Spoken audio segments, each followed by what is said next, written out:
À cause de mon serviteur Jacob et d'Israël que j'ai choisi, je t'ai appelé par ton nom. Je t'ai donné un rang d'honneur sans que tu me connaisses. Moi, je suis l'Éternel. Il n'y en a pas d'autre. Non, en dehors de moi, il n'y a pas de Dieu. Je t'ai doté de force sans que tu me connaisses, afin que du soleil levant jusqu'au soleil couchant, tout homme sache que tout, sauf moi, n'est que néant, que je suis l'Éternel et qu'il n'y en a aucun autre. Chers amis, bienvenue à Eva en ligne.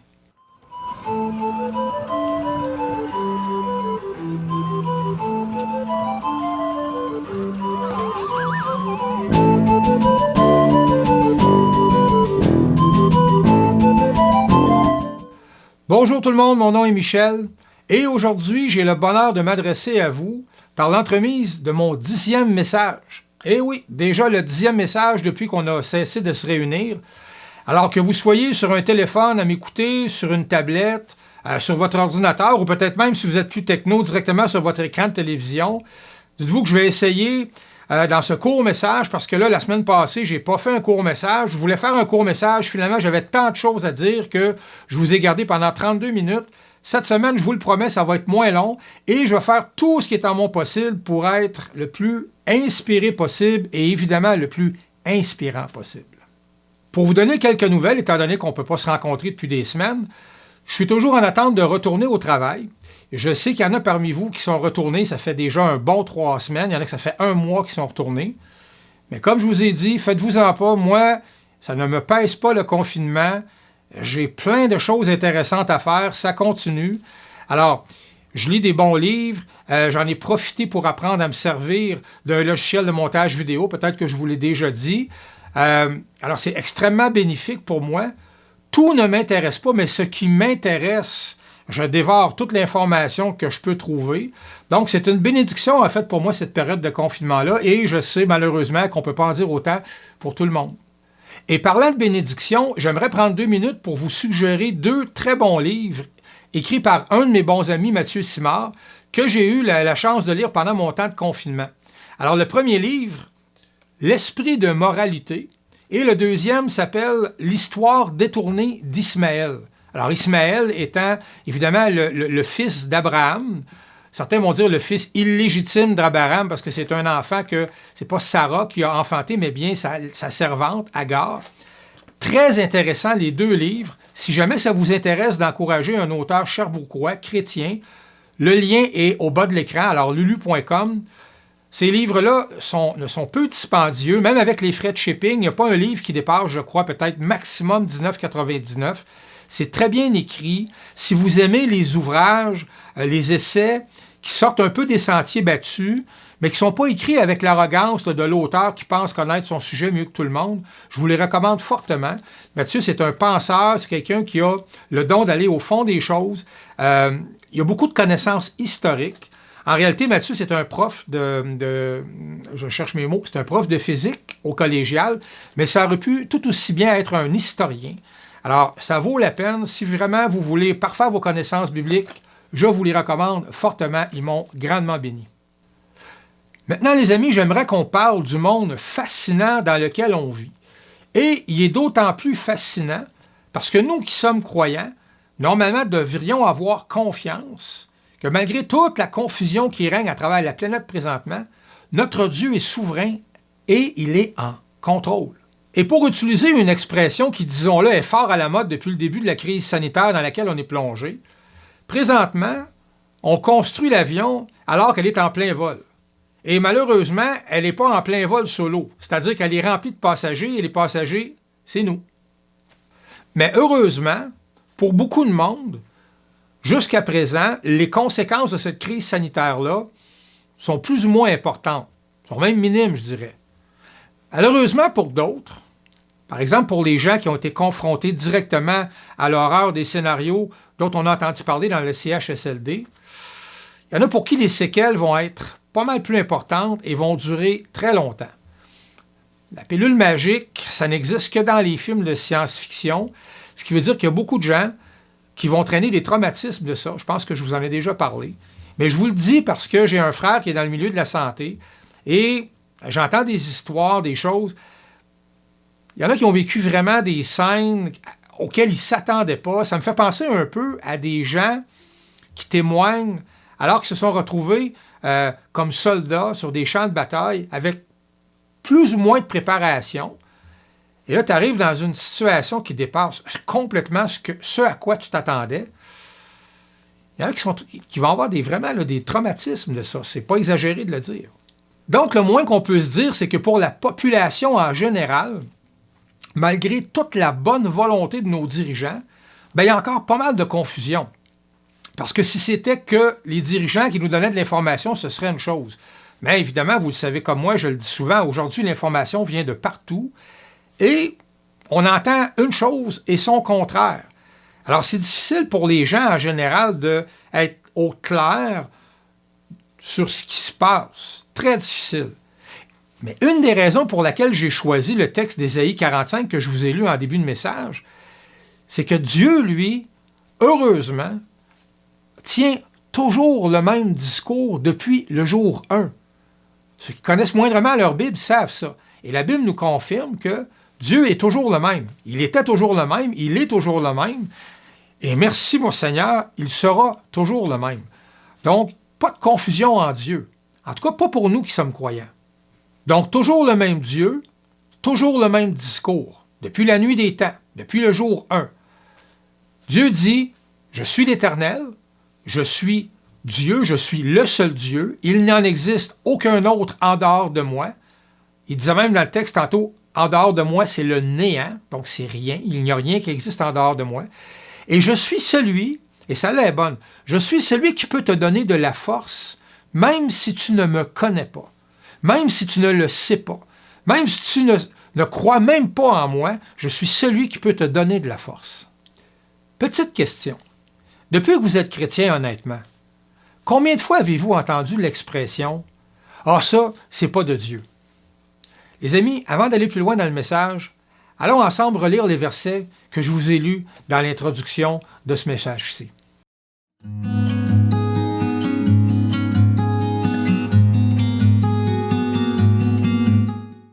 Donc, on est dans Ésaïe 45 et on commence au verset 4.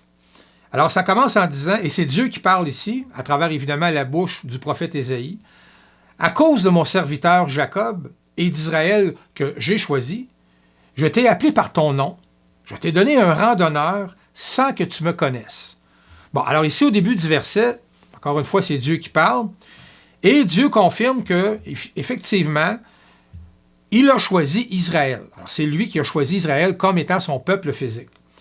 Mais ensuite, de qui il est question? Il dit ici, « Je t'ai appelé par ton nom, je t'ai donné un rang d'honneur sans que tu me connaisses. » Alors, de qui est question ici?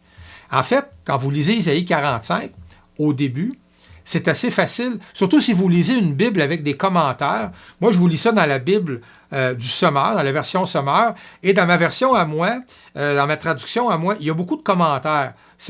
Beaucoup sont d'Alfred Cuen. Et au début d'Ésaïe 45, on comprend tout de suite que cette personne-là ici qui a reçu un rang d'honneur, qui a été appelé par son nom, sans qu'il ne connaisse Dieu, c'est en effet le roi Cyrus, qui est en fait le fondateur de l'Empire perse.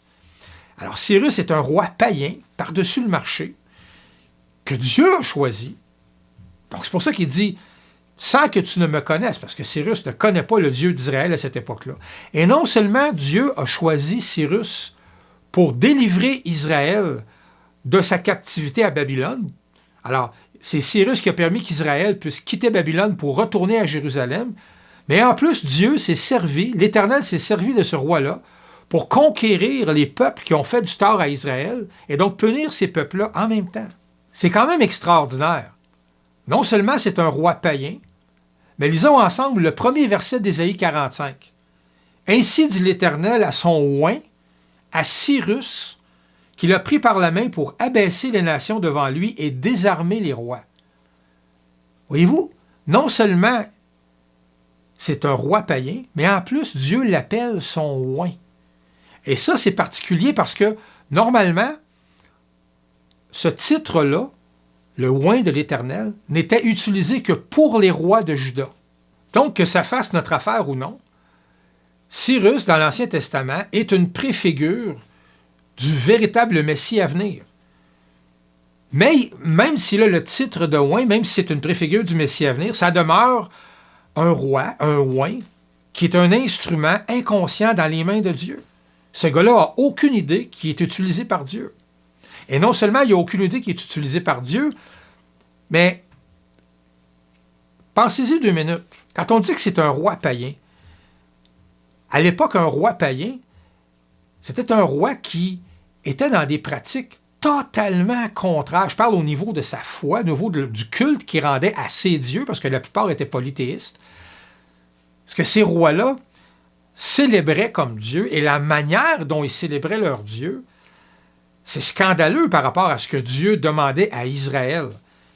Évidemment, les païens pratiquaient des sacrifices comme Israël pratiquait des sacrifices, mais Israël pratiquait des sacrifices d'animaux.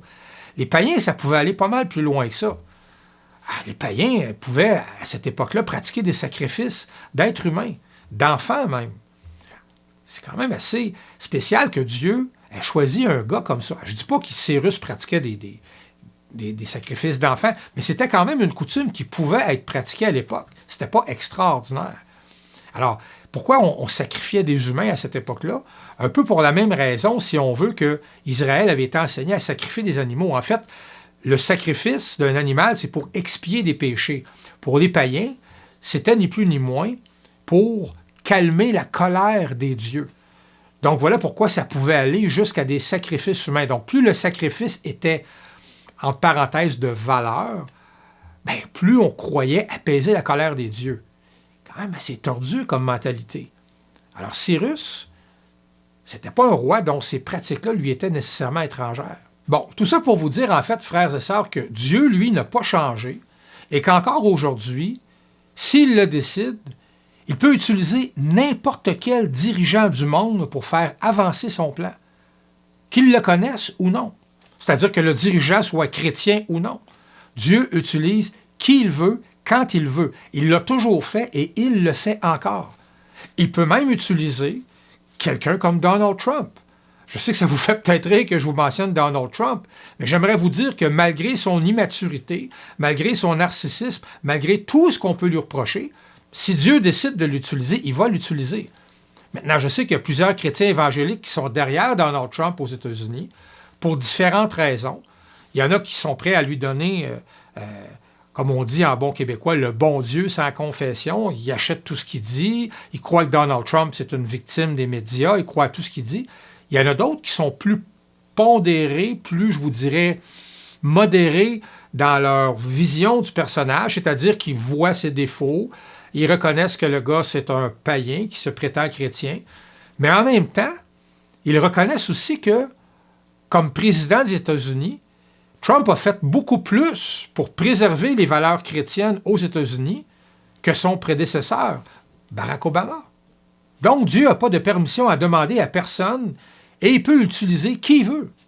Il peut utiliser Doug Ford, il peut utiliser François Legault, il peut utiliser Justin Trudeau. Dieu utilise qui il veut.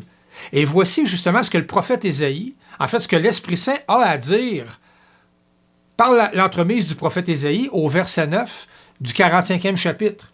« Malheur à qui conteste avec son Créateur. Qu'es-tu de plus qu'un pot de terre parmi des pots de terre?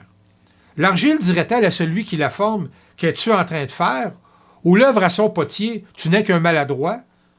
Malheur à qui dit à un père, qu'as-tu engendré là? Ou bien à une femme, qu'as-tu donc mis au monde? Ainsi dit l'Éternel, lui le Saint d'Israël, lui qui l'a façonné. Oserez-vous me questionner sur ce qui doit venir? Ou me donnerez-vous des ordres au sujet de mes fils et au sujet de l'œuvre que mes mains ont créée? » Donc on voit ici que Dieu est aucunement intéressé à discuter avec un être humain. Il n'est pas intéressé, il n'est pas ouvert. Et on voit aussi qu'il affirme sa souveraineté sur la création tout entière sans aucune gêne. On voit même qu'il se moque de ceux qui oseraient critiquer ses interventions. Il les compare à des pots de terre parmi les pots de terre. C'est nous, ça. Dieu n'a aucune raison de changer d'attitude. Il l'a dit, je ne changerai jamais. C'est le même Dieu avant, c'est le même Dieu aujourd'hui. Dieu sait exactement ce qu'il fait et il n'a pas l'intention de commencer demain matin à rendre des comptes à la race humaine. Donc, ce que j'ai envie de vous déclarer, frères et sœurs, c'est patience et courage. Notre Dieu sait ce qu'il fait depuis le jour 1, et donc ça ne nous donne rien de paniquer avec les situations mondiales actuelles. Et donc, ce n'est pas une bonne idée de prêter foi aux discours alarmistes ou encore aux discours complotistes qui viennent de partout présentement. Dieu va continuer de nous surprendre et Dieu va continuer de venir à notre secours parce que c'est dans sa nature d'être compatissant et aimant. Dieu aime ses enfants et il ne prend pas plaisir à les laisser dans la détresse inutilement. Il ne faut pas oublier que l'histoire d'Israël et de sa relation avec Dieu nous est parvenue pour nous enseigner que Dieu est toujours en contrôle, peu importe la crise. Ça n'énerve pas Dieu qu'on soit dans une situation de pandémie présentement. Et il ne faut pas oublier que Israël est un reflet de l'Église. Donc, on a énormément à apprendre d'Israël. On a tout à apprendre d'Israël. C'est d'ailleurs la raison pour laquelle l'apôtre Paul a dit que ces choses-là, en parlant de l'histoire d'Israël, ont été écrites pour notre instruction. Beaucoup pour qu'on ne répète pas les mêmes erreurs, pour qu'on ne suive pas les mêmes patterns d'incrédulité. Mais cela étant dit, si jamais votre situation personnelle est difficile présentement, malgré ce qu'on prêche, malgré qu'on prêche la confiance en Dieu, votre situation n'a pas à être un poids de honte sur vos épaules. C'est normal de frapper un creux de vague. D'ailleurs, si l'humain ne s'inquiétait pas, si l'humain n'était jamais angoissé, on n'aurait aucun enseignement là-dessus. Ce serait acquis. Mais non, Dieu sait que sa création s'inquiète. Alors, si jamais, malgré les prédications sur l'encouragement, sur la puissance de Dieu, sur le fait que Dieu ne change pas, que Dieu aime ses enfants, si jamais, présentement, tu vis une situation de détresse, peu importe la raison, de grâce, trouve quelqu'un à qui en parler. Il n'y a aucune honte à souffrir. Donc, en terminant, je tiens simplement à rappeler encore une fois que Marc et moi, même si on prêche la confiance totale en Dieu, même si Jésus lui-même nous a exhortés à cesser de nous inquiéter, même si l'apôtre Paul a renchéri, on est conscient que les gens traversent des périodes difficiles et qu'on a chaque jour besoin les uns des autres. Alors là, parce qu'on ne se réunit pas, c'est certain que pour certaines personnes, ça peut être très difficile. Et il y a des gens qui ont de la difficulté à demander de l'aide. J'en connais plusieurs. Moi, heureusement, je n'ai pas ce problème-là. D'ailleurs, c'est ce qui m'a, je vous le dis, là, je vous le confesse là, à la caméra.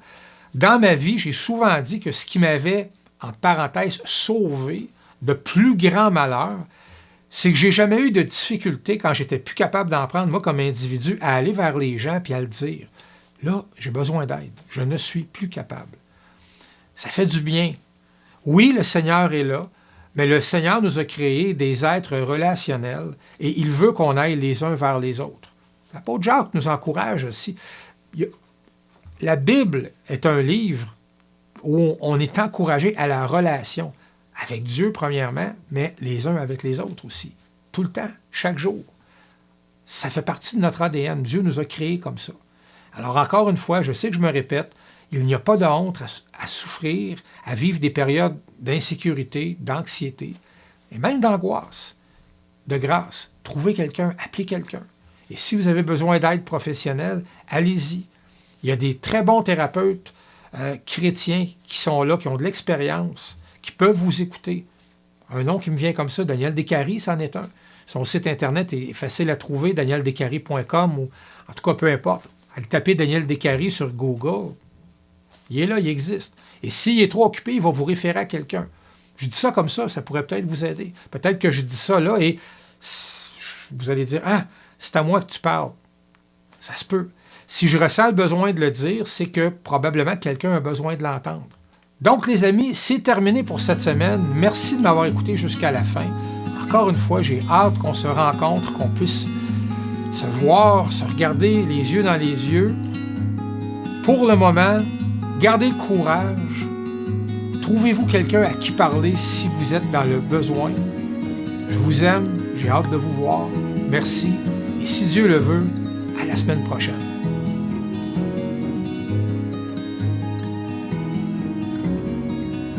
Je nous entends, mon frère, à chanter ces louanges.